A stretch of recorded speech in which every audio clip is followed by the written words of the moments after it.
Hello everyone, welcome back to my channel Susmita official. তো আজ আপনাদেরকে তৈরি করে দেখাবো ছোলা মাখা। অসম্ভব টেস্টি এবং হেলদি একটা রেসিপি, যেটা খুব সহজেই নাস্তার জন্য তৈরি করে নিতে পারবেন। একে ছোলার চাটও বলা যায়। বানানোর কোনো ঝামেলা নেই।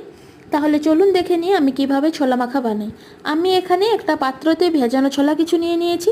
তারপর একটা বড় সাইজের শসা কুচি করে নিয়েছি একটা টমেটো কুচি, একটা পেঁয়াজের কুচি, একটা গাজরের কুচি এবং কিছুটা লঙ্কা কুচি এবং অর্ধেক লেবুর রস।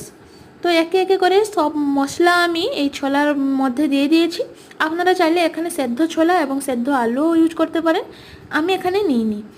তারপর আমি দিয়ে দিয়েছি স্বাদ মতন লবণ, কিছুটা জিরে গুঁড়ো, ধনে গুঁড়ো।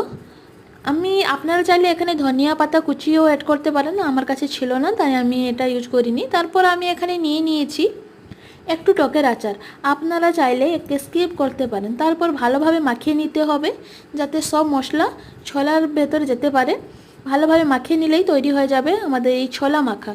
খুব সুস্বাদু একটা রেসিপি এবং খুব হেলদিও। এটাকে ছোট থেকে বড় সবাই পছন্দ করে। আপনারা চাইলে একবার ট্রাই করে দেখতে পারেন।